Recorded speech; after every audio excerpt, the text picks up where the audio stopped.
There's a lot of things that coaches do that just don't work when it comes to helping clients make decisions. And clients come to coaching wanting help around decision making a lot. So in this video, I'm going to give you 3 things to not do and 3 things that are great options when clients are coming to you wanting help with making a decision. So the first one, number 1, is do not try and figure out the right choice with your client or for your client. Do not try and figure out the right choice.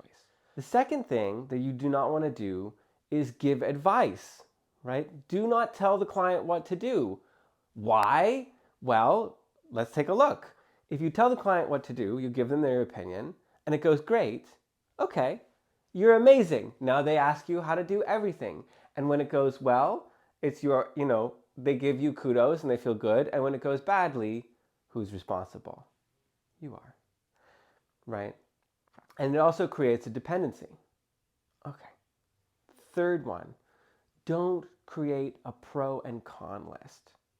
This also doesn't work. It's not how the brain kind of works into its decision-making function. Decision-making, as we know from neuroscience, happens in the emotional centers of the brain.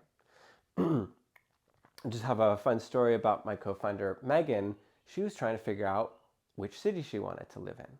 So we have this huge glass board, and she writes out each city, like what the dance community is like, what regular community is like, how there's nature, all these different things, and she weights each one. She kind of gives it a number, weights it, does this pro con list for every single one, looks at the numbers, and wasn't helped at all, right? Pro con list is not what serves people for making decisions, especially when there's any kind of emotional component. Now, those are the 3 things that you don't want to do. Try and figure it out and get the right answer, give advice, or do a pro-con list. Now, when your client comes to you, there's 3 things I want to put in your head that are really, really, really useful frames for supporting clients in creating the life that they want. And the first one is called connecting up to the bigger game. What that means is that, let's say someone's coming to you and they're trying to make a decision about, do I do this training program or do I do that training program? Do I decide to stay in my career or do I leave, right? Do I re-engage with this partner or do I stay away, right? These are really common requests that come all the time in coaching. One of the first things that you can do is ask, okay, what kind of decision is this, right? As we connect, what kind of decision is this? How do you want to be able to make decisions like this in your life, right? So we're expanding their view. They're zoomed in, right? They're like, what's the right answer? How do I do this? And part of our job is to actually connect them up to what are their values, right? How do they want to make this decision? What kind of decision is this? So we're expanding together our view, right? How do you want to make decisions? So then we start to zoom in a little bit more. Number 2, connecting to their values. Our job as coaches is to help a lot of people line up their values with their actions. That's a huge part of coaching. So what we can do is say, by what metrics do you want to make this decision? What values do you want to drive you in this area of your life?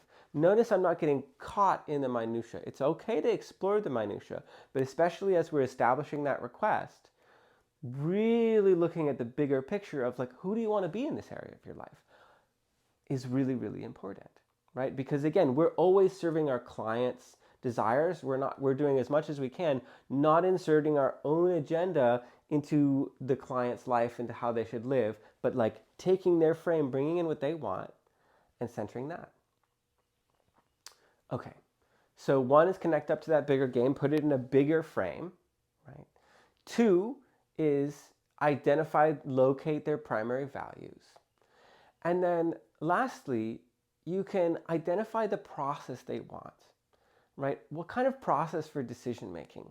does this person want to have? A lot of people have a process that goes something like, you know, freak out, you know, stress, agonize, choose, and then regret. This is a very common process for lots of clients. I see it all the time.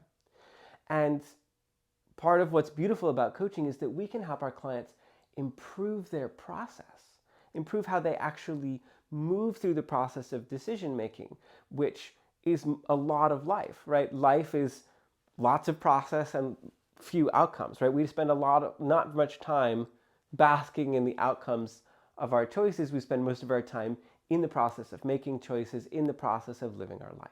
So if we can actually improve our client's process, we can improve their life for a much more substantive part of like how they spend their time. So there's two parts of that. One is exploring how does it going now? What's your process?